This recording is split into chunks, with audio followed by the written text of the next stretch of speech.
கேட்ட எல்லா வார்த்தைகளுக்காக ஆண்டவர் ஸ்தோத்திரம். 2 கொரிந்தியர் புஸ்தகம் 4ஆம் அதிகாரம்.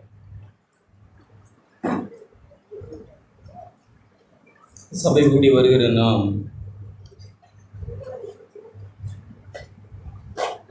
17ஆம் வசனம், 2 கொரிந்தியர் 4:17. காணப்படுகிறவர்களே அல்ல, காணப்படாதவைகளை நோக்கி இருக்கிற நமக்கு அப்படிங்கிறது. சபை கூடி வருகிற பிள்ளைகள் கண்டு விசுவாசிக்கிற பிள்ளைகள் அல்ல, அல்லது காணப்படுகிறவர்களை நம்புகிறவர்கள் அல்ல. காணப்படாதவைகளை காணப்படுகிறவர்கள் அல்ல, காணப்படாதவைகளை நோக்கி இருக்கிற நமக்கு. அப்போ ஒரு விஷயங்கள் நம்ம கேட்ட மாதிரி பல சூழ்நிலைகள், நெருக்கங்கள், பிரச்சனைகளில் போகிறோம். நமக்கு இந்த வாழ்க்கை எப்படி தான் சாத்தியமாகும் அப்படின்னா, நாம் காணுகிறத நம்புகிற ஜனங்கள் இல்லைன்னா காணப்படாதவைகளை நாம் நோக்கி இருக்கிறோம். இப்போ நம்ம அப்போஸ்தலர் நடபடிகள் 16ஆம் அதிகாரத்தில் வாசித்தோம். அப்படி பவுலுடைய அழைப்பு விசேஷமான அழைப்பு. நம்மளை யாரும் சிறையில் வைப்பாங்க, சங்கிலியை மாட்டுவாங்கன்னா ஒன்றும் பயப்பட தேவையில்ல, அதெல்லாம் ஒன்றும் நடக்காது. அவரை அழைக்கும்போது அவர் சொல்லி அழைச்சது அப்படி. அப்போஸ்தலர் 9ஆம் அதிகாரம் அவரை அழைக்கும்போது என்ன சொல்லி அழைச்சாங்கன்னு பாருங்க. ஆண்டவர் அனனியாவை போய் அவரை சந்தின்னு சொன்னபோது அனனியாவே பயந்து போனார். அவர் என்ன சொல்கிறாரு? 13ஆம் வசனம். அதற்கு அனனியா, ஆண்டவரே, 9ஆம் அதிகாரம் 12, ஆண்டவரே, எருசலேமில் உம்முடைய பரிசுத்தவான்கள் எத்தனையோ பொல்லாங்களை செய்தான் என்று அவனை குறித்து அநேகரால் கேள்விப்பட்டிருக்கிறோம். இங்கேயும் உடைய நாமத்தை தொழுது கொள்கிற யாவரையும் கட்டும்படி அவன் பிரதான ஆசாரியர்கள அதிகாரம் பெற்றவனாக இருக்கிறானே. அப்படித்தான் அவனை பற்றி கேள்விப்பட்டிருந்தார் அனனியா. அது விசேஷமான அழைப்பு. தேவன் அவரை அழைத்த அழைப்பு.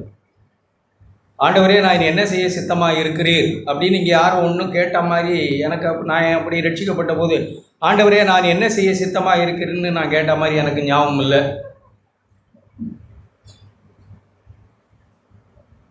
அப்படி கேட்டவங்க எத்தனை பேர்? ஆண்டவரே நான் என்ன செய்ய சித்தமாக இருக்கிறீர் அப்படி. அப்போ ஒரு விசேஷமான அழைப்பது. அதை சொல்லும்போது என்ன சொல்லுகிறார்? 10ஆம் வசனம் 16. அவன் என்னுடைய நாமத்து நிமித்தம் எவ்வளவாய் பாடுபட வேண்டும் என்பதை நான் அவனுக்கு காண்பிப்பேன். அவனுக்கு விஷயங்களை நான் சொல்லுவேன். அப்போ சிறைச்சாலையில் பவுல் இருக்கிறாருன்னா ஆண்டவர் அவரோடு சொல்லுகிறார், விஷயங்களை பேசுகிறார். இப்போ சங்கிலி இதிலெல்லாம் கட்டி ஒன்றை வச்சிருந்தாலும் நீ பாடி துதித்து கொண்டுரு அப்படின்னு சொல்லுகிறார். அடுத்து நடக்க போகிறது என்னன்னு தெரியாது.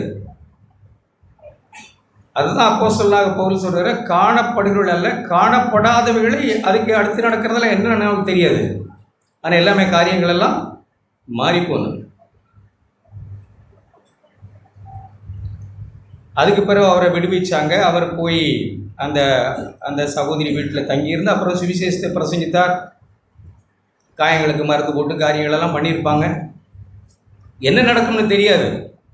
ஆனால் அவருக்கு இருக்கிற இந்த வாழ்க்கை வாழுகிறதுக்கான சாத்தியம், இந்த உற்சாகம் அவருக்கு எப்படி வந்தது அப்படின்னா, அப்போஸ்தலர் இங்கே சொல்கிற மாதிரி 2 கொரிந்தியர் 4ஆம் அதிகாரம் நான் வாசித்த மாதிரி, காணப்படாதவைகளை நோக்கி இருக்கிறோம் நானும் நீங்களும். அப்படிதான் பவுல் பேச நமக்குன்னு தான் சொல்கிறார். அப்போ நாம் காணப்படாதவைகளை நோக்கி இருக்கிறோம். இன்னும் நமக்கு கண்ணுக்கு ஒன்றும் தெரியல. எல்லாவற்றையும் தேவன் சரியாய் செய்கிறார். நம்ம வாசித்தோம்ல 16 அவரை கொல்லும் பிடிக்கல. அப்போஸ்தலர் நடபடிகள் 16ஆம் அதிகாரத்தில் கொன்னும் போடல. அதை எப்படி எழுதியிருக்கு நம்ம வாசித்தோம். 13ஆம் வசனம். அவர்களை அநேக அடிகள் அடித்து பின்பு சிறைச்சாலையில் வைத்து அவர்களை பத்திரமாய், இதெல்லாம் தேவன் பவுலோட பேசிடுவார். ஒன்றை பத்திரமா பாதுகாப்பாங்க. இந்த அடிகளை தாங்கிக்கோ, நீ காணப்படாததை நோக்கி இருக்கிற, அதனால தான் இந்த பிரச்சனை உனக்கு. நீ காணப்படுகிறபடி நடந்தீங்கன்னா ஒரு பிரச்சனையும் உனக்கு இருக்காது. நீ காணப்படாத ஒரு விஷயத்தை, நித்திய ராஜ்யத்தை குறித்து பேசுகிறாய், குமாரனுடைய சாயலை குறித்து நீ பேசுகிற. சயின்ஸ் எப்போதும் கண்டு நம்பு. தண்ணியை நம்ம எப்படி நம்புகிறோம் அப்படி நம்ப வைக்கிறாங்க. H2O,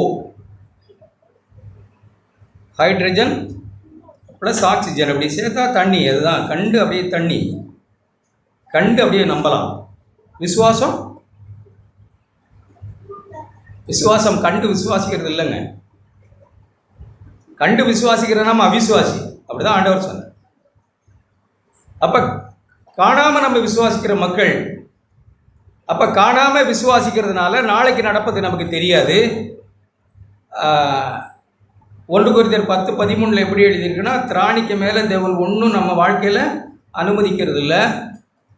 நம்ம விசுவாசிக்கிறோம். அப்படி நாளைக்கு நடக்கிறது தெரியாது, திராணிக்கு மேலே ஒன்றும் நடக்காதுன்னு நம்ம தேவன் அழைத்திருக்கிறார். இப்போ சிறைச்சாலையில் அவரை அடைத்து பத்திரமா பாதுகாக்கும்படிக்கு உத்தரவிட செய்தவர் தேவன். இப்படியெல்லாம் திராணிக்கு மேலே ஒன்றும் நடக்காது. அவரை கொண்டு தேவன் செய்ய வேண்டியதை செய்வார், நம்மளை கொண்டு செய்ய வேண்டியதை செய்வார் ஆண்டவர். அப்போ நாமும் விசுவாசிக்கிறோம். மனுஷருக்கு நேரிடுகிற சோதனை தான் நமக்கு நேரிடுது. திராணிக்கு மேலே தேவன் எதையுமே நம்முடைய வாழ்க்கையில் அனுமதிக்கல. ஒரு சிலர் பயங்கர டென்ஷனாக, பிள்ளைகள் முதல் டிப்ரெஷன் ஆகி வச்சிடுறோம். நான் சபையில் பார்க்குறதான்னு சொல்கிறேன். பிள்ளைகள் முதல் பெற்றோர் அவர்களை கொடுக்குற திணிப்பு, அவர்கள்ட்ட எதிர்பார்க்குற எதிர்பார்ப்புகளை பிள்ளைகள் முதல் அவர்களை டிப்ரெஷன் ஆக்கி வச்சிடறோம். நம்முடைய கவலைகள், நம்முடைய எதிர்பார்ப்புகளை பிள்ளைகளிடத்தில் திணிஞ்சு திராணிக்கு மேலே அவரோட அழுத்தம் கொடுத்து, ஏன்னா திராணிக்கு மேலே ஒன்றும் இல்லை, நம்முடைய வாழ்க்கையில் வாழும்படிக்கான சகல காரியங்களையும் தேவன் பொறுப்படுத்திருக்கிறார். இந்த கோணலும் மாறுபாடுமான சந்ததியில் தான் நம்ம இருக்கிறோம். பிலிப்பியரில் அப்படி எழுதியிருக்கு. தலைகீழான உலகம், கோணலும் மாறுபாடுமான சந்ததினா, நீதியை அநீதி என்றும், கருப்பை வெள்ளை என்றும், பொய்யை உண்மை என்றும், இருளை ஒளி என்றும் பேசுகிற ஒரு உலகத்தில் நம்ம வாழுகிறோம். இங்கே சயின்ஸ் தான் நம்பப்படுது. ஏன் உங்கள் விசுவாசத்தை காட்டு, எங்கே உன் தேவனை காட்டு, ஒன்றும் காட்ட முடியாது. அவங்க எல்லாத்துக்கும் ஒரு எவிடன்ஸ் வச்சுருக்காங்க. இதை பாரு இருக்குடா, இல்லாதப்ப காட்டு, இது காட்ட முடியாதது. அப்புறம் அப்படி காணப்படாத ஒன்றை நம்பி இருக்கிற நமக்கு என்ன பேசுகிறார் அப்போஸ்தலர்? காணப்படாததை நாம் நம்பி இருக்கிற நம்முடைய வாழ்க்கையில் உபத்திரவங்கள் வரும். உபத்திரவங்கள் நமக்கு வரத்தான் செய்யும். இன்னும் சொல்ல போனால் காலம் போக போக சபைக்குள்ளே இருந்து தான் அதிகமாக வரும். நம்ம பேசுகிற மாதிரிலாம் சத்தியம் இல்லை, நம்ம நினைக்கிற மாதிரிலாம் மனுஷரும் இல்லை. எங்கே இல்லை, விசுவாசிகள்ன்ற போர்வையில் ஆட்டுத்தோலை போத்து கொண்டிருக்கிற ஓநாய்களாக இருக்கிற மனுஷரும் உண்டு. சகோதரன் நாமல பிரைசலாட், அவ்வளவுதான். இதயம் கசப்பும் வெறுப்பும் பொறாமையும் போட்டியும் நிறைஞ்சதாக இருக்குது. கொடிய காலங்கள் இன்னும் வரும் என்று அறிவாயாக அப்போஸ்தலன் அப்படிதான் நமக்கு சொன்னாங்க. 2 தீமோத்தேயுல என்ன சொன்னாங்க? கடைசி காலங்களில் கொடிய காலம் வரும். அது யாரோ உலகத்தில் வரும்லாம் அப்படி அந்த அர்த்தத்தில் சொல்ல, சபைக்குள்ளேயே மனுஷர்கள் தேவனுக்கு பிரியமாய் வாழ்ந்த ஜனங்கள் இப்போ தேவனுக்கு பிரியம் இல்லாதவர்களாய் போவார்கள். நீங்கள் வாசித்து பாருங்க.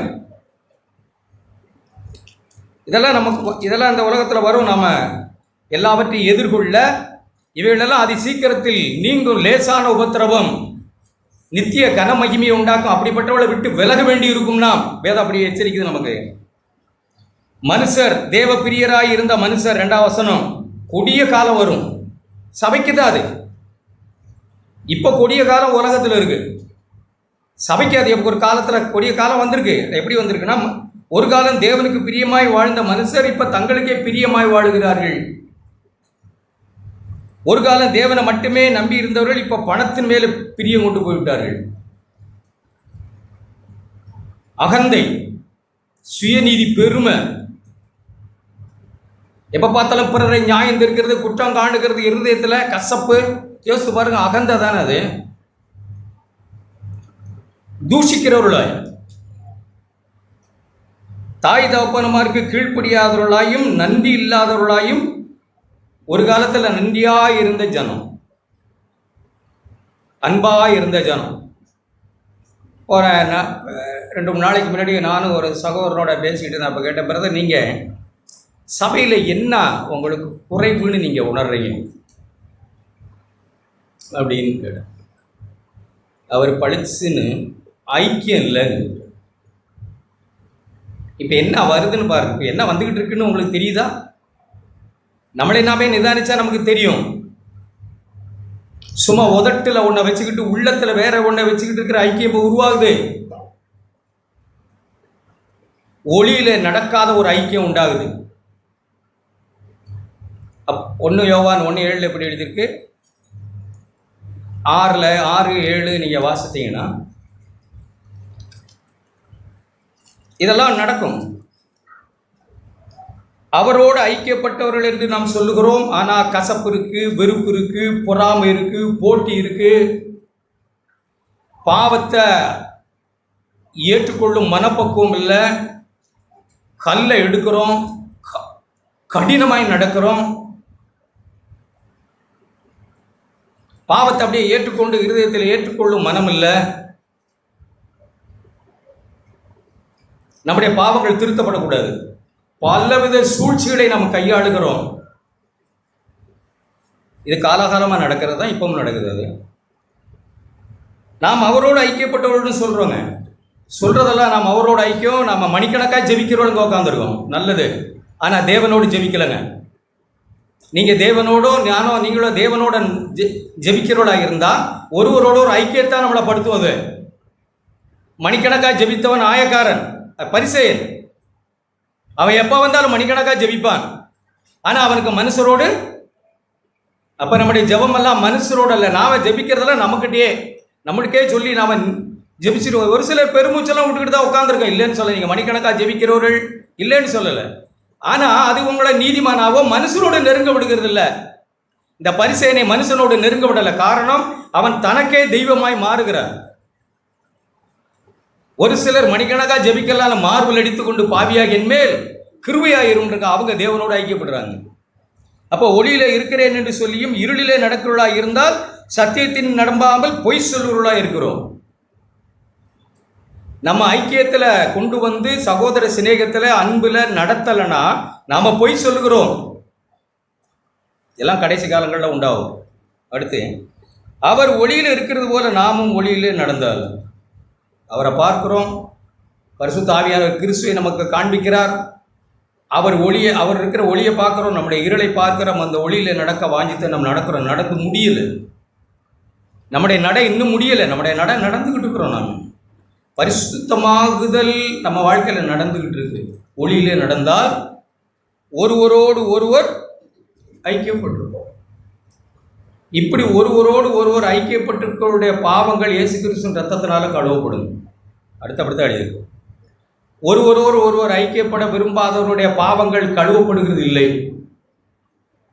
ஏன் அப்படின்னா, அவர்கள் தங்கள் பாவங்களை ஒத்துக்கிறது இல்லை, அது கழுவப்படுகிறது இல்லைன்னு அர்த்தம். இதெல்லாம் நடக்கும். சுபாவ அன்பில்லாதவர்கள் 2 தீமோத்தேயு 3, இதெல்லாம் நடக்கும் கடைசி காலம். எல்லாம் படிக்க நமக்கு நேரம் இல்லை. 5ஆம் வசனம், தேவ பக்தியின் வேஷத்தை தரித்து அதன் பலனை மறுதிருக்கிறவர்கள் சபையில் இருப்பார்கள், அவளை விட்டு விலகணும். அப்படி நமக்கு இனம் காண முடியுதா? நம்ம 16ஆம் அதிகாரம் அப்போஸ்தலர் நடவடிக்கையில் பார்த்தா ஒரு சகோதரி, ஒரு பெண் இவர்கள் உன்னதமான தேவனுடைய பேய் சொல்லுதுங்க. இவர்கள் உன்னதமான தேவனுடைய குமாரர், இவர்கள் சத்தியத்தை பிரசங்கிக்கிறவர்கள். நம்மளை பேய் கூட புகழும். நமக்கு தெரியுமா இது பேய் தான்னு? இவர்கள் நல்ல ஆவியோட புகழலை, இவங்க வஞ்சக ஆவி இவங்கள்ட்ட இருக்குன்னு நமக்கு தெரியுமா? ஒரு டிசைன்மெண்ட் நமக்கு இருக்கு. அப்படி பவுல் அதுக்குன்னு விசேஷமாக அழைக்கப்பட்டவர். அவர் காணப்படாததை நோக்கி இருக்கிறவர். காணப்படாததை நோக்கி இருக்கிறதுனால இப்போ காணுகிறதெல்லாம் அவர் கண்ணுக்கு பளிச்சுன்னு தெரியுங்க. இப்போ புகழ்ந்து பேசுறது யாரு? அசுத்தாவி. இந்த ஊழியத்துக்கே இடைஞ்சலாக இருக்கிற அசுத்தாவி விரட்டி விட்டு 19ஆம் அதிகாரத்தில் பார்த்தீங்கன்னா, அங்கே ஒருத்தருடைய பிள்ளைகள் 4 பேர் சீடர்கள் பிசாசுகளை துரத்துனாங்க. அவங்க போய் துரத்த போனாங்க. படிக்க வேண்டாம், உங்களுக்கு தெரியும். அந்த அசுத்தாவி பிடிச்ச ஒருவனை போய் இயேசு நாமத்தில் துரத்த போனாங்க. பிடிச்சி சட்டக்கட்டையெல்லாம் கிடிச்சு பலாத்காரம் பண்ணி விரட்டி விடு. அப்போ நமக்கு ஒரு டிசர்ன்மெண்ட் இருக்க தான் செய்யணும், அவசியம் இருக்குது. எல்லாரும் தேவனுடைய ராஜ்யத்துக்கு போக தேவன் நம்மை அழைத்திருக்கிறார். இங்கே உட்காந்துருக்கிற இதில் நம்ம எல்லாரும் போகணுன்றது தேவனுடைய விருப்பம். ஆனாலும் கொஞ்சம் சுருக்கம் பேர் தாங்க அந்த வாசலை கண்டுபிடிக்கிறோம். நாம் விரோதமும் கசப்பும் பொறாமையும் போட்டியும் நம்முடைய இதயத்தில் வைத்துக்கொண்டு நாம் மணிக்கணக்கா முழங்கால் படிட்டு என்ன பேசுகிறாங்க ஆண்டவர்? போய் ஒப்புரவாகன்னு பேசுகிறதே கிடையாதுங்க. போய் மனம் திரும்புன்னு சொல்கிறதே கிடையாது. அப்புறம் அது என்ன ஐக்கியத்தை உண்டாக்கும்? என்ன நம்ம கற்றுக்கிறோம்? அப்போ நாம் காணப்படாததை நோக்கி இருப்போமானால் இப்படிப்பட்ட உபத்திரவங்கள் வரும். அந்த உபத்திரவத்தை நம்ம எப்படி பார்ப்போம்? அப்படி இருக்கு. சில நேரங்களில் நானும் கனமாக பார்த்துருக்கேன். ஒரு சிலர் தூசி, அவங்களுக்கெல்லாம் அப்படியே தூசி தான், தூக்கி எரிஞ்சுட்டு போயிடுற ஆட்கள் ஒரு சிலர். இங்கே சந்தோஷம், கர்த்தருக்கு ஸ்தோத்திரம்.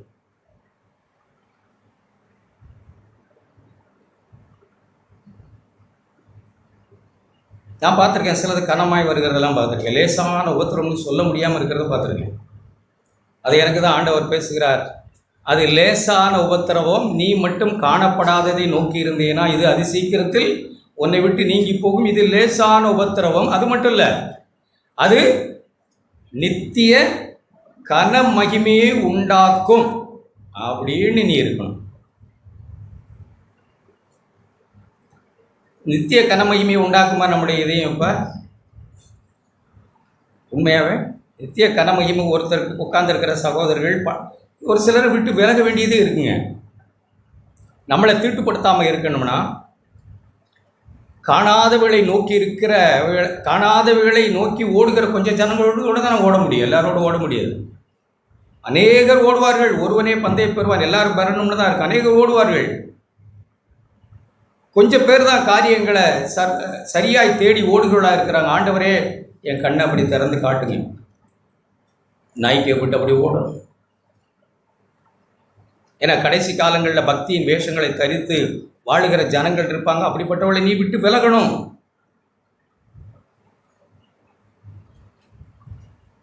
அதன் நிமித்தம் நீ இதெல்லாம் விட்டு விலகி நீ ஓடுகிறது நிமித்தம்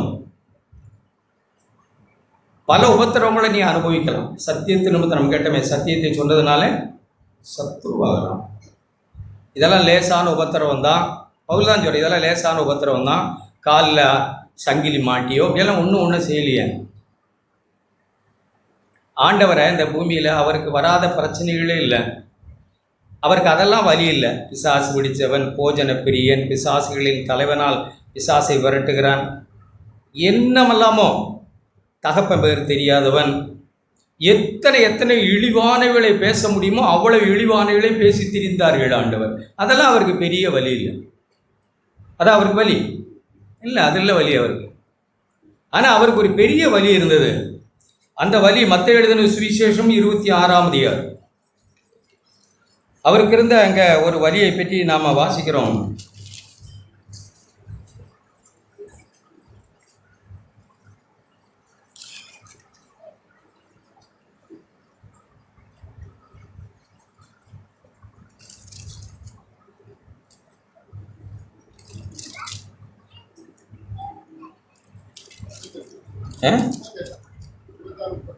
ஆ 26ஆம் அதிகாரம் 46 வசனம். 9ஆம் மணி நேரத்தில் இயேசு ஏலி ஏலி லாமா சபக்தானி என்று மிகுந்த சத்தமிட்டு கூப்பிட்டார். அதற்கு என் தேவனே என் தேவனே ஏன் என்னை கைவிட்டீர் அப்படிங்கிறது மட்டும்தான் அவருக்கு பெரிய வேதனை. அவருக்கு இருந்த ஒரு பெரிய வலி என்னன்னா, பிதாவோடு இருக்கிற ஐக்கியம் போயிருச்சுங்கிறதா வலி. இப்போ பைத்தியம்னு சொன்னாங்க, தகப்பன் பேர் தெரியாது, போஜன பிரியன், என்ன நம்மளாமோ அவரை பல வார்த்தைகள்னால சொல்லி அவரை எவ்வளவு கிண்டல் பண்ண முடியுமோ, அவமானப்படுத்த முடியுமோ, பரியாசம் பண்ண முடியுமோ. சிலருக்கு எண்ணங்கள்லாம் அப்படி உண்டுங்க. எப்படி இவங்களை எப்படி அவமானப்படுத்தலாம், எப்படி இவங்க பேரை கெடுக்கலாம், அதெல்லாம் வழி இல்லை. அதெல்லாம் ஒன்றும் இல்லை. இதெல்லாம் லேசான உபத்திரம். ஆண்டவரே இது லேசான உபத்திரம் ஆண்டவரே. ஒரு பெரிய வலி நமக்கு இருக்கா? அப்படி பெரிய வழி இருக்கணும். தேவனோடு நமக்கு இருக்கிற ஐக்கியத்தில் பிரச்சனை வந்தால் அது நமக்கு வலியாய் தோணுதா? அதுதான் நான் சொல்கிறேன், சபையில் இருக்கிறவங்க கொஞ்சம் பேருக்கு தான் அந்த வலியும் கூட இருக்குது. மனுஷரோடு இருக்கிற காரியங்கள் கெட்டு போகுதேங்கிறதெல்லாம் இங்கே பரிதவிக்கிறோட உட்காந்துருக்கும். மனுஷரோடு காரியங்கள் கிடக்கூடாது. ஆனால் பவுல் மனுஷரோட காரியங்கள் எப்படி வேணாலும் கெட்டு போகலாம், தேவனோடு இருக்கிற ஐக்கியம் கெட்டு போகக்கூடாது. அப்போ சொல்லலாம், யோவான் அப்படித்தான், எங்களுடைய ஐக்கியம் பிதாவோடும் அவர் குமாரனாகிய இயேசுவோடும் இருக்கிறது. அதுதான் ஃபர்ஸ்ட். தேவனையும் என்னையும் பிரிக்கிற பாவம் ஏதாவது இருந்தா அது எனக்கு வலியா தோணுதா? பரிசுத்த ஆவியானவரை நான் துக்கப்படுத்தினேன்ற ஒரு வலி இருக்கா? எல்லாம் முழுங்கிட்டு ஒரு சிலர் எவ்வளவு சாமர்த்தியமா இருக்கும் சபையில.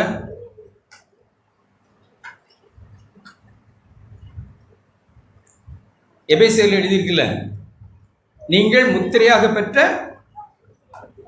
எபேசியர் புஸ்தகம்.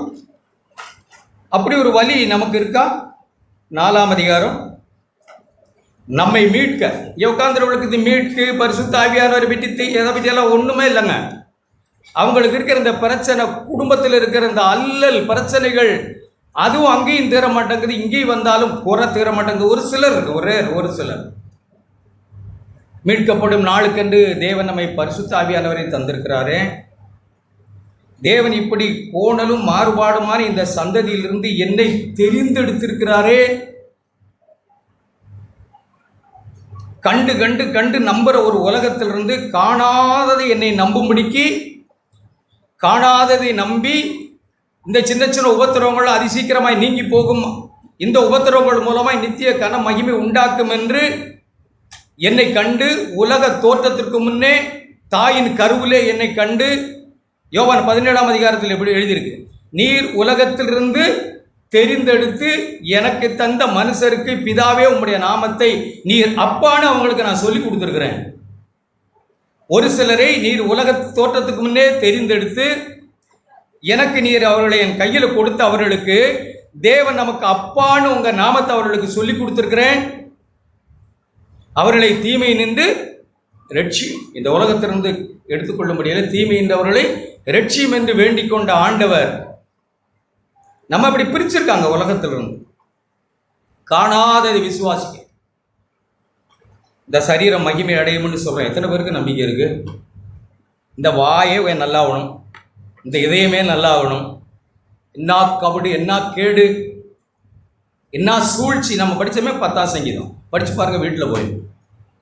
என்ன சூழ்ச்சிகள், என்ன தந்திரங்கள், என்ன பிறரை எப்படியெல்லாம் அவமானப்படுத்தணும்னு இருக்கிற கசப்பு, வெறுப்பு, பொறாமை, போட்டி. திரும்ப திரும்ப சொல்ற, ஆழமா என்ன மறந்துருமனுங்க. இப்படிப்பட்ட மக்களை தேவன் பிரித்து எடுத்து, நீ காணப்படாததை நோக்கி இருக்கிற பிள்ளை, நீ உனக்கு உலகத்தில் உபத்திரவம் உண்டு. இதெல்லாம் லேசான உபத்திரவம். ஒரு பெரிய உபத்திரவம் இருக்கு. அது என்ன உபத்திரவம்? தேவனை விட்டு பிரியும் நித்திய நரகம்ங்கிற உபத்திரவம் ஒன்று இருக்கு. அதுக்கு நீ போகக்கூடாது. அதுதான் பெரிய உபத்திரவம். அந்த 2ஆம் மரணமாகிய அக்கினியும் கந்தவும் எரிகிற இடத்துக்கு நீ போகக்கூடாது. அதுதான் பெரிய உபத்திரவம். அல்லது தேவனுக்கும் உனக்கு நடுவில் பாவம் வந்தா அதுதான் பெரிய உபத்திரவம். பெரிய வலியை நமக்கு தரணும். அப்படி வலி தருதா?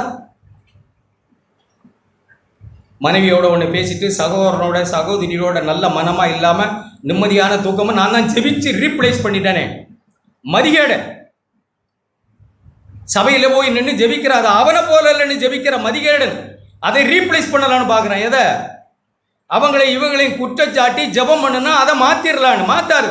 ஆண்டவர் சொன்னார், நீ நீதிமான் இல்லை, உன் ஜெபம் கேட்கப்படாது. ஏன்னா உன் இருதயத்தில் பிறர் மேலே இருக்கிற காரியங்களை குறிச்செல்லாம் உனக்கு அக்கறை இல்லை. இந்த ஜெபம் அதெல்லாம் மாற்றிடுவார் தேவன். இதயத்தை பிடுங்கி மனம் திரும்பலைன்னா தேவன் அதை மாற்ற மாட்டார். நம்முடைய ஜெபத்தை தூக்கி தூர போட்டுருவோம். எத்தனை பேருடைய ஜெபம் கீழே கிடக்கு? அப்படிதாங்க சிந்திக்கணும். ஆண்டவரே, உம்மோடு கூட என் தொடர்பு நல்லா இல்லை, அது நரக வேதனையா தோணலையா? அப்படி வழி இல்லையா நமக்கு? உலகத்தின் முழு பாவமும் இயேசு கிறிஸ்து மேலே சுமத்தப்பட்ட போது பிதா அவரை விட்டு விட்டார். எப்போமாவது நம்ம ஃபீல் பண்ணுறோமா தேவனுக்கும் நமக்கும் ஐக்கியம் இல்லை, தேவன் கைவிட்டது போல ஒரு உணர்வு இருக்கா? அது என்ன செஞ்சாலும் தொடர்பு நம்மோட கூட இருக்குதுன்னு நம்மளை பிசாசு நம்ப வைக்கிறான். எப்படி வேணாலும் நீ நடக்கலாம், எப்படி வேணாலும் வாழலாம், உன்னை தேவன் நேசிக்கிறார்னு வஞ்சித்திருக்கிற அந்த தந்திரக்காரனாகிய ஏவாளை வஞ்சித்தது போல நம்முடைய மனதையும் வஞ்சித்திருக்கிறான். அப்படி நீ எப்படி வேணாலும் இருக்கலாம், என்னத்தை வேணாலும் பேசிக்கிட்டு எப்படி வேணாலும் அலையலாம், எப்படி வேணாலும் உன் இதயத்தில் நீ இருக்கலாம், கொந்தளிக்கலாம். நீ என்ன சொல்ற வந்து நம்மகிட்ட, நீ சாகவே சாக மாட்ட. அதெல்லாம் வலி தருதா? அவன் கொடுத்த இன்ஜெக்ஷன்ல ஏவாளுக்கு வலி போயிட்டு மரப்பு ஊசி போட்டுட்டு, சிலருக்கு இதயம் மரத்து போகுதுன்னு எழுதியிருக்கு. அப்படித்தான் எழுதியிருக்கு. உணர்வில்லாத அவருடைய இருதயம் சொரண கட்டிச்சின்னு எழுதியிருக்கு. திமுகத்தில் தான் எழுதியிருக்கு. வாசிச்சிருக்கீங்களா? அப்படி நீங்கள் திமோத்தேயுவின் புத்தகத்தை எடுத்து வாசித்து பாருங்கள். நான் வர்றேன். எபேசியருக்கு நீ வாசிச்சிருக்கீங்களா? அப்படியே உங்களுக்கு ஞாபகம் இருக்கா? ஆவியானவர் வெளிப்படையாய் சொல்லுகிறபடி 1 தீமோத்தேயு 4ஆம் அதிகாரம். எப்படிப்பட்ட அழைப்பு பெற்ற மக்கள் நாம், காணாதவைகளை நோக்கி இருக்கிற மக்கள் நாம். அன்னைக்கு என்ன நடக்க பாருங்க. ஆவியானவர் வெளிப்படையாய் சொல்லுகிறபடி பிற்காலங்களில் மனசாட்சியிலே சூடுண்ட பொய்யருடைய மாயத்தினாலே சிலர் வஞ்சிக்கிற ஆவிகளுக்கும் பிசாசுகளின் உபதேசங்களுக்கும் செவி கொடுத்து விசுவாசத்தை விட்டு, நல்ல மனசாட்சி இல்லாத இடத்துல விசுவாசமே இருக்க வாய்ப்பே இல்லை. அப்போஸ்தலன் பவுல் சொல்ற சாட்சி அப்படிதான். விசுவாசமாகிய கப்பலை சேதப்படுத்தினார். சிலர் இந்த நல்ல மனசாட்சியை தள்ளிவிட்டு, ஆவியை கெடுத்து விட்டு, கசப்பையும் வெறுப்பையும் நல்ல அன்பையும் இழந்துட்டு நமக்கு விசுவாசம் இருக்கு விசுவாசம் இருக்குன்னு நினைச்சுக்கிட்டு இருக்கோங்க. அது விசுவாசம் இல்லைங்க. அப்படித்தான் எழுதியிருக்கு. அது எங்க எழுதியிருக்கு? 1ஆம் அதிகாரம் 18 படிக்கிறேன். குமாரனாகிய தீமோத்தேயு, அப்போஸ்தலனாகிய பவுல் குமாரனாகிய அவருடைய சுவிசேஷம் கேட்டு ரட்சிக்கப்பட்ட பிள்ளைக்கு சொல்கிறது. குமாரனாகிய தீமோத்தேயுவே, உன்னை குறித்து உண்டான தீர்க்கதரிசனப்படி நீ அவைகளை முன்னிட்டு நல்ல போராட்டம் பண்ணும்படி இந்த கட்டளை உனக்கு ஒப்புவிக்கிறேன். நீ விசுவாசமும் நல்ல மனசாட்சியும் உடையவன. நல்ல மனசாட்சி எங்கே இருக்கோ அங்கே தான் விசுவாசம். எங்கே நல்ல மனசாட்சி தேவனோடு மனுஷரோடு நமக்கு இல்லையோ அங்கே விசுவாசம் இல்லை. அதை சொல்கிறாங்க பாருங்க. யாரு இந்த மனசாட்சியை சிலர் தள்ளிவிட்டு விசுவாசமாகிய கப்பல் சேதமடைந்தது தெரியாமல் இங்கே வந்து உட்கார்ந்துருக்கிறார்கள். கப்பல் சேதமடைஞ்சிட்டு, நல்ல மனசாட்சி இல்லை, தேவனோடு நல்ல ஐக்கியம் இல்லை, மனுஷனோடு நல்ல ஐக்கியம் இல்லை. அவர்களுக்கு இருக்கிற ஒரே ஆயுதம் ஜெபம். நான் ஜெபிக்கிறேன், நான் ஜெபிக்கிறேன். யார்கிட்ட ஜெபிக்கிறேன்? உனக்கே நீ ஜெபிச்சுக்கிற, அவ்வளோதான். நல்ல மனசாட்சி இல்லாத மனுஷர் தேவனோடு ஜெபிக்கிறது இல்லைங்க, ஜெபிக்க முடியாதுங்க. மனுஷரோடு தேவனோடு எப்போது ஒரு நல்ல மனசாட்சிக்காகத்தான் நம்ம ஆசைப்படுறோம். இந்த நல்ல மனசாட்சியை தள்ளிவிட்டு விசுவாச கப்பலை சேதப்படுத்தி போட்டுட்டாங்க. பேர் சொல்கிறார் 2 பேர். அவர்கள் இமனேயும் அலெக்சாந்தரும். அப்படிப்பட்டவங்க சபையில் தான் இருந்தவங்க. நல்ல மனசாட்சியெல்லாம் தள்ளி விட்டு விசுவாச கப்பலை சேதப்படுத்திட்டு அப்புறம் விசுவாசத்தை பற்றி பேசிக்கிட்டு இருக்கிற மதியேட்டவர்கள். நமக்கு தோணுதான் விசுவாசத்தை சேதப்படுத்திட்டோன்னு, அது ஒரு வலியை தருதா? நல்ல மனசாட்சி இல்லை ஆண்டவரே, உம்மோடு மனுஷரோடு இல்லை, மனைவியோடு புருஷனோடு பிள்ளைகளோடு சகோதரனோடு சகோதரியோடு நல்ல மனசு இல்லை, நல்ல மனசாட்சி இல்லை, கபடு இருக்கு. அப்போ விசுவாசம் எங்கே இருக்கு? விசுவாசம் அந்த நல்ல மனசாட்சியில் ஓட்ட உழுந்தோடனே விசுவாசம் புறப்புறன்னு போயிட்டு அது நமக்கு தெரியல. இப்போ கப்பல் மூழ்கிட்டு இருக்கு, அது நமக்கு தெரியல. கப்பலுக்கு ஒரு பெரிய ஓட்டை 10 அடியில் ஓட்ட வேண்டியதில்லை. சும்மா கொஞ்சம் பொத்தல் இருந்தாப்புல கொஞ்ச நாளில் ஆட்டோமேட்டிக்காக மூழ்கிடுச்சு. அது பெரிய கப்பலில் நம்ம பேசிகிட்டு இருக்க விசுவாசம் பெருசு. எப்படி எழுதியிருக்கு? விலையேற பெற்ற அவ்வளோ பெரிய விசுவாசத்தை பற்றி பேசிகிட்டு இருக்கோம். அதுக்கு நடுவில் பொத்தல் விழுந்தது. நமக்கு மனுஷரோடும் தேவனோடும் நல்ல மனசு இல்லை, அது வலியையும் தரலைன்னா நமக்கு ஏதோ குஷ்டரோகம் வந்துருக்கு. எவ்வளவு பெரிய ஆணி காலில் இருந்து ஒரு வலியும் எடுக்கல. என்ன நம்மளாமே பேசிக்கிட்டு நடக்கிறோம், வீட்டுக்கு போனால் ஒரு மாதிரி இருக்கும், சபைக்கு வந்தால் ஒரு மாதிரி இருக்கும், நமக்கு ஒரு வலியும் அது தரலை. அப்படின்னா அவர்கள் தூஷியாதபடி, தேவனை தூஷியாதபடி, சபையை தூஷியாதபடி, இப்படி நல்ல மனசாட்சியை தள்ளிவிட்டு விசுவாசமாக கப்பலை சேதப்படுத்தி வாழுகிறவர்கள் சபையும் தூஷிப்பார்கள், மற்றவர்களையும் தூஷிப்பார்கள். அவர்கள் தூஷியாதபடி அவர்களை சாத்தானிடத்தில் ஒப்பு கொடுத்து, நல்ல மனசாட்சியை தள்ளிவிட்டோம்னா எல்லாரையும் நம்ம தூஷிப்போம், சபையே நம்ம தூஷிப்போம். பவுல் அதை இனங்கண்டு அவங்கள சாத்தானுக்கு ஒப்பு கொடுத்துட்டார். ஏற்கனவே ஒருத்தனை ஒப்பு கொடுத்தார், இப்பவும் சாத்தானுக்கு அவர்களை ஒப்பு கொடுத்தார். நமக்கு தெரியுமா நம்ம எவ்வளவு பெரிய பாக்கியம் என்ற ஜனம்? இப்படியெல்லாம் இல்லாமல் எபேசியர் புஸ்தகம் நம்ம வாசித்த வசனத்தை வாசித்து நாம் ஜெபிக்கலாம். நம்ம தேவனால் அழைக்கப்பட்ட மக்கள், மெய்யான நீதியிலும் பரிசுத்திலும் தேவனால் சாயலாய் சிருஷ்டிக்கப்பட்ட புதிய மனுஷனை தரித்து கொண்ட மக்கள் நாம். 24 வசனம். எப்படியெல்லாம் எழுதியிருக்கு படிச்சு பாருங்க. அதை எப்படி எழுதி மேலே எல்லாம் நீங்கள் வீட்டில் போய் படிங்க. படிச்சிடலாமா? ஒருவருக்கொருவர் அவயவம் தானா? சுண்டு வரலே கண்ணை நோண்டுதா? அதெல்லாம் வலிக்கலை. சுண்டு வரல போய் கண்ணை நோண்டுது நமக்கு வலிக்கலை.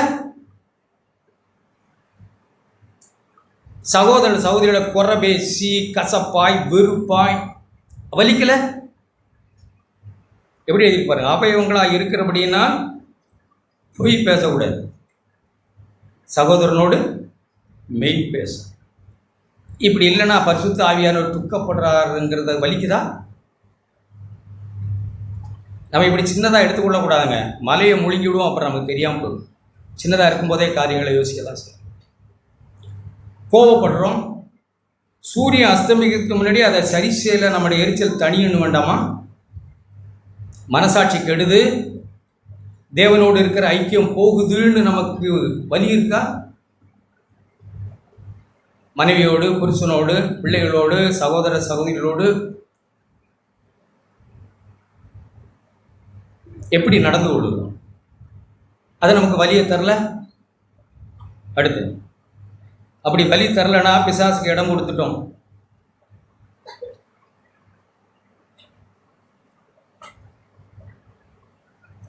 கெட்ட வார்த்தை ஒன்றும் 29 கெட்ட வார்த்தை ஒன்றும் உங்கள் வாயிலிருந்து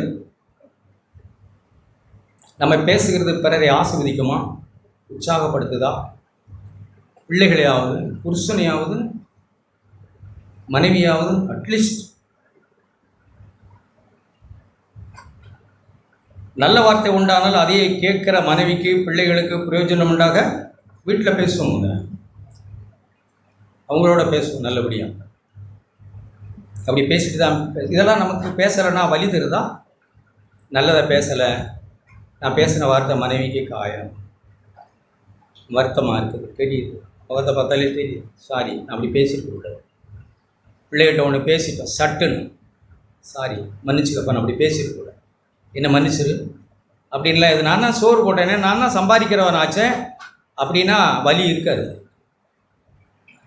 சம்பாதிக்கிற எனக்கு இதை பேசலாம் தகுதி இல்லையா அப்படின்னா வலி போயிடுச்சுன்னு அர்த்தம். பரிசுத்த ஆவியானவரை துக்கப்படுத்துறது நமக்கு தெரியல, வலி மறத்து போச்சுன்னு அர்த்தம். 30 வசனம்.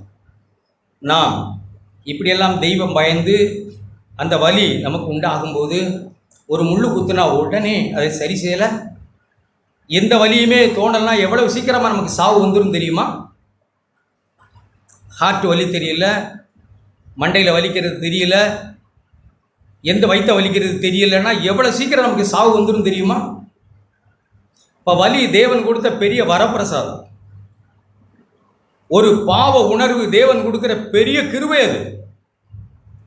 ஐ பிளஸ் யூ, உன்னை ஆசீர்வதிக்கிறேன், எனக்கு விரோதமாக உன் இருதயத்தில் வருகிறத பளிச்சுன்னு உனக்கு உணரும்படிக்கு தேவ உணர்வை, பாவத்துக்கு பயப்படும் உணர்வை உனக்கு நான் தர்றேன்னு சொல்கிறேன்.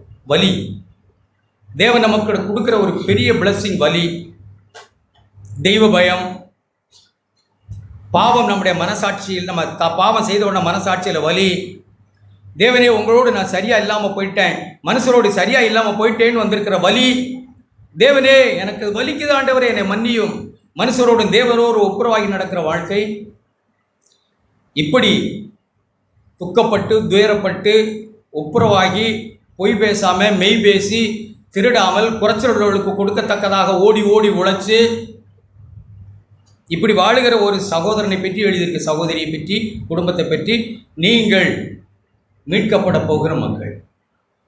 உங்களை தேவன் இந்த பூமியிலிருந்து கோணலும் மாறுபாடுமான இந்த சந்ததியிலிருந்து உங்களை அழைச்சு உங்களை தம்முடைய ராஜ்யத்துக்கு மீட்டுக்கொள்ள அவர் வரப்போகிறார். அதற்காக உங்களுக்கு முத்திரையாக பரிசுத்த ஆவியை கொடுத்திருக்கிறார். அவரை துக்கப்படுத்தாதீங்க. அவரை என்ன செய்யக்கூடாது? அவர் வருவார், நான் உன்னை மீட்டுக்கொள்வேன்னு சொல்றதுக்கு அதுதான் முத்திரை. சில மிருகங்களை எல்லாம் நீங்கள் பார்த்துருப்பீங்க, ஜாக்கிரபி அது மாதிரி இதுலாம். சில மிருகங்கள் கழுத்தில் அதில் அப்படி ஒரு மாதிரி கேமராவெல்லாம், சென்சார் கேமராவெல்லாம் வச்சு அனுப்பி விட்ருவாங்க. பார்த்துருக்கீங்களா? அப்படி அது எங்கெல்லாம் போகுது, எங்கெல்லாம் இருக்குதுன்னு அவங்களுக்கு க்ளீனாக வீடியோவில் தெரிஞ்சிடும். எறும்புலேருந்து பூச்சிலிருந்து எல்லாவற்றையும் பண்ணுகிற அதிகமான டெக்னாலஜிலாம் இப்போ வந்துருச்சு. இப்போ தேவன் நமக்கு ஒரு முத்திரை போட்டிருக்காங்க. அது என்ன? பரிசுத்த ஆவியினாலே ஒரு சென்சார் வச்சுருக்காங்க. அது உடனே அலாரம் அடிக்கிறார், துக்கப்படுகிறார், உடனே உணர்த்துறாங்க. நம்மளை துக்கப்படுத்துறதுக்காக இல்லை. மகளே மகனே, நான் துக்கம், எனக்கு இது பிடிக்கல, என்னை நீ துக்கப்படுத்துகிற, எனக்கு வலியை உண்டு பண்ணுற, என்னோடு இருக்கிற ஐக்கியத்தை நீ துண்டிக்கிற, மனுஷனோடு இருக்க ஐக்கியமும் உனக்கு நல்லா இல்லை, இது எனக்கு துக்கமாக இருக்குது அப்படின்னு அவர் நம்மோட பேசி என்ன சொல்கிறாங்க? அடுத்த வசனம், அவர் நம்ம உணர்த்து மீட்கப்பட்ட நாளுக்குன்னு முத்திரையாகப்பட்ட பரிசுத்த ஆவியை துக்கப்படுத்தாதீங்க. கவனிங்க, ஒரு சிலருக்கு மயான தூக்கமாக இருக்கு, மத்தியானம் இருக்கும். அவர் துக்கப்படுத்தாதீங்க. அவரை எப்படியெல்லாம் துக்கப்படுத்தக்கூடாதுன்னு அடுத்த வசனம், சகலவிதமான கசப்பு, கோபம், மூர்க்கம், கூக்குரல், தூஷணம், மற்ற எந்த துர்க்குணமும் உங்களை விட்டு நீக்கட்டும். இதெல்லாம் நீங்கணும். இல்லைன்னா பரிசுத்த ஆவியானவர் நமக்குள்ளே இதெல்லாம் வச்சுக்கிட்டு அவர் துக்கமாக தான் இருப்பார். நீங்கள் பரிசுத்த ஆவியானவரை சந்தோஷப்படுத்த அழைக்கப்பட்ட மக்கள், மீட்கப்படும் நாளுக்கென்று முத்திரையாக பெற்ற பரிசுத்த ஆவியை பெற்ற மக்கள். அதனால் 32 ஒருவருக்கொருவர், நீயும் மன்னிக்கப்பட்ட பாவி, அவரும் மன்னிக்கப்பட்ட பாவி, கொஞ்சம் பொறுமையாயிரு. உனக்கு ஒன்றும் புரியல, உனக்கு ஆவிக்குரிய விஷயமே புரியல, நீ மனுஷன் பார்க்குற மாதிரி தான் பார்க்குற ஆளாக இருக்க. உனக்கு ஆவிக்குரிய கால்களும் தடமும் ஒன்றும் இன்னும் புரியல. உனக்கு புரிஞ்சதெல்லாம் காணுகிறத நம்புகிற அவிசுவாசினி. அதனால் நீ தயவாரு, நீயும் மன்னிக்கப்பட்டவனு கொஞ்சம் பொறுமையாக இரு, கொஞ்ச நாளில் விளங்கும் உனக்கெல்லாம். மன உருக்கமாறு, உன் மேலே கர்த்தர் எம்மா மன உருக்கமாக இருக்கிறார். சின்னதெல்லாம் பெருசாக்கிக்கிட்டு இருக்க நீ. நேற்றைக்கு கூட கேட்டோம்ல, கொஞ்சம் இப்படி விளக்குனாங்கன்னா ரோட்டில் சட்டையை கிழிச்சிட்டு அலையணும்.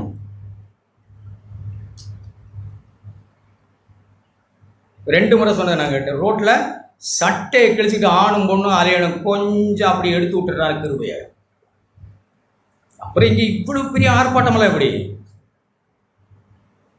மனநலம் பாதிக்கப்பட்டு என்ன செய்கிறோம், ஏது செய்யணும், என்னத்தை தின்றோம், என்ன உடுத்திருக்கோமா உடுத்தலையான்னு எதுவுமே தெரியாது. கிருபை நமக்கு இப்போ லேஸாக ஒன்று என்ன அகம்பாவம் வந்து விடுது.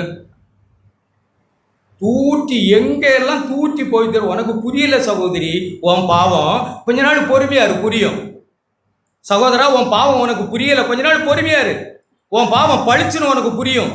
நீ காணுகிறத கண்டுகிட்டு அலப்பறை பண்ணிக்கிட்டு கிடக்கிற, காணாததை நோக்குகிற தெய்வத்தின் ஆவி உனக்கு இல்லை. காணாததை நோக்கி இருந்தீங்கன்னா உனக்கு இதெல்லாம் அப்படி நீ பாதிக்கப்பட மாட்ட. கிறிஸ்துவுக்குள் தேவன் உங்களுக்கு மன்னிச்சது போல நீங்களும் ஒருவருக்கொருவர் இப்படியெல்லாம் செய்யலைன்னா மீட்கப்படும் நாளுக்கென்று பெற்ற பரிசுத்த ஆவியானவர் துக்கப்படும். வலிக்குதா? அப்படி வலிக்கணும். ஆண்டவரே, அப்படி ஒரு வலியை நிரந்தரமாக எனக்கு தான். சறுக்குனா எனக்கு வலிக்கணும்.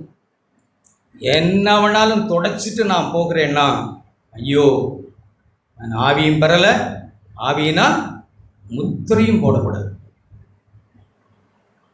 உங்களை பயப்படுத்துறதுக்காச்சு ஒரு வலி இருக்கா, நிரந்தரமான ஒரு வலி.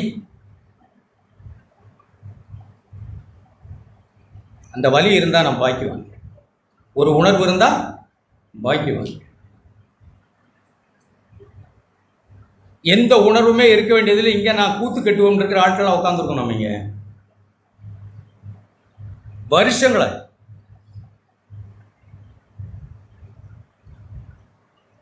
நான் பார்க்கறது தான் சொல்றேன். எந்த ஒரு சென்ஸு இதுவரையே உண்டாகலை. ஆனாலும் நம்ம பெருசாக காரியங்களை செய்வோம்னு நம்ம உட்காந்துருக்கோம். சகோதரா சகோதரி, நீ வலியை இழந்துட்ட, மறந்துருச்சு. ஒருவேளை உனக்கு குஷ்டரோகம், பாவ குஷ்டரோகம் வந்து உனக்கு எந்த வலியும் தரலையோ, நீ கர்த்தர் எனக்கு அது கொடுத்துருக்கிறார், இது கொடுத்துருக்காரு, வேலை கொடுத்துருக்கார், பிள்ளை கொடுத்துருக்காரா, வசதி கொடுத்துருக்கார், வீடு கொடுத்துருக்காரா, காரு கொடுத்துருக்காரா, பங்களா கொடுத்துருக்கிறார், கர்த்தர் என் மேலே பிரியமாக இருக்கிறார்னு வஞ்சகன் உன்னை நம்ப வச்சுட்டானோ, வலியெல்லாம் போயிடுச்சு, மறத்து போச்சு. விசுவாச கப்பலை சேதப்படுத்திட்டோமோ, நல்ல மனசாட்சி இழந்துட்டு இதுக்கு நாம் அழைக்கப்படலை. காணப்படாததை நோக்கி இருக்கிற நமக்கு அதிசீக்கிரத்தில் இந்த உபத்திரவமெல்லாம் அப்படி தான் பவுல் அதை மேற்கொள்கிறார். இன்னும் ஒரு வார்த்தையை நான் வாசிக்கிறேன். 2 கொரிந்தியர் 5 நான் வாசிக்கிறேன். கிறிஸ்துவின் அன்பு அவருக்கு இப்படிப்பட்ட ஒரு காரியங்கள் எப்படி தான் உண்டானது. கிறிஸ்துவின் அன்பு எங்களை, இதுக்கு அவருக்கு சக்தி என்னதான்? காலில் விலங்கு மாட்டி ஜெயிலில் போட்டிருக்கு, 2 பேரும் பாடி துதிக்கிறதுனா இதுக்கு பின்னாடி இருந்து அவரை உந்தி தள்ளுகிற சக்தி தான் என்ன? தேவ அன்பு. எங்களை நெருக்கி ஏவுகிறது. ஒரே ஒரு வசனத்தை நாம் எழுந்து நின்று வாசிக்கிறோம். அப்போஸ்தலனாகிய பவுலுடைய காட்டமான வார்த்தை, நாம் மனம் திரும்ப வேண்டும் என்று அவர் நம்மை நேசித்து பேசுகிற ஆழமான வார்த்தை. 16ஆம் அதிகாரம், 1 கொரிந்தியர் 16ஆம் அதிகாரம். உங்களுக்கு எனக்கும் காட்டமாய் ஆண்டவரே சபை கூடி வருகிற நான் எப்படி பேசுறார் பார். 20ஆம் வசனம், சகோதரரே உங்களை வாழ்த்துகிறேன். சகோதரர் உங்களை வாழ்த்துகிறார்கள். ஒருவரை ஒருவர் பரிசுத்த முத்தத்தோடு வாழ்த்துங்கள். நீங்கள் ஒருத்தருக்கு ஒருத்தர் அப்படி இருங்க. நீங்க பவுலாகிய நான் என் கையெழுத்தாலே உங்களை வாழ்த்துகிறேன். யாரை வாழ்த்துகிறார்னு அடுத்த வசனம் சொல்லுகிறார். அப்படி நான் படிக்கிறேன். ஒருவன் நம்முடைய கர்த்தராகிய இயேசு கிறிஸ்துவில் அன்பு கூறாமல் போனால் அவன் சபிக்கப்பட்டவன். அன்பு கூறாமல் போய் வாழுகிற நாம் ஒருவருக்கு வாழ்த்துகிறது பொய் வாழ்த்து. நாம் அன்பு கூறணும். கர்த்தராகிய இயேசு கிறிஸ்துவில் அன்பு கூறுகிறோம். அன்பு கூறுகிற ஒருவர் நாம் ஒருவர் வாழ்த்துகிறோம். கர்த்தராகிய இயேசு கிறிஸ்துவிடத்திலும் எனக்கு அன்பில்லை, அதனால மனுஷனிடத்திலும் எனக்கு அன்பில்லை, நான் இங்கே வாழ்த்துகிறேன்னு சொன்னாது எப்படிங்க? அவள் திட்டமாக சொல்ல, உங்களை வாழ்த்துகிறேன். ஒருவன் கர்த்தராகிய இயேசு கிறிஸ்துவினிடத்தில் அன்பு கூறாமல் போனால் அவன் சபிக்கப்பட்டவன். ஆண்டவரே, நான் உன்னிடத்தில் அன்பு கூற அழைக்கப்பட்ட பாவி. அல்லேலூயா. உபத்திரவங்களை சகிக்க அழைக்கப்பட்ட பாவி ஆண்டவரே. காணாதவர்களை நோக்கி ஓட அழைக்கப்பட்ட, தூரத்தில் கண்டு எபிரேயர் எழுதிக்கு அணைத்து கொண்டு ஓட அழைக்கப்பட்ட மனுஷ ஆண்டவரே நான். என் மேல கிருபையாய் நிரந்தரமாய் ஒரு பாவ உணர்வை எனக்கு தாங்க ஆண்டவரே. குற்ற உணர்வு அல்ல, பரிசுத்த ஆவியானவர் கொடுக்கிற ஒரு பாவ உணர்வை எனக்கு எப்போதும் தாங்க ஆண்டவரே. என்னை ஆசீர்வதி ஆண்டவரே. அப்படி கேட்கலாம் எல்லாரும். ஆண்டவரே, எனக்கு எப்போதும் ஒரு பாவ உணர்வை நிரந்தரமாய் தாங்க. இந்த உலகத்தோட்டு போகிறது வரைக்கும், உம்முடைய வருகை வரைக்கும் எனக்கு ஒரு பாவ உணர்வு உண்டாகட்டும் ஆண்டவரே. ஒரு வலி எனக்கு இருக்கட்டும் ஆண்டவரே. உம்மை துக்கப்படுத்தினேன், மனுஷரை துக்கப்படுத்தினேன், உம்மிடத்தில் ஐக்கியம் இல்லை, மனுஷரிடத்தில் ஐக்கியம் இல்லை அப்படிங்கிற ஒரு ஆழமான வலி எனக்கு உண்டாகட்டும் தேவனே. என் மேல கிருபையாயிரு. இந்த வலியை மட்டும் என்னை விட்டு எடுத்துடாதீங்க ஆண்டவரே. ஒவ்வொருவரும் அப்படி நம்முடைய தேவையை உணர்ந்திருக்கோமா? இந்த கால வேளையில் ஆண்டவரே, ஒரு நல்ல தேவ உணர்வையும் பாவ உணர்வையும் அருளும், எனக்கு அருளும் ஆண்டவரே.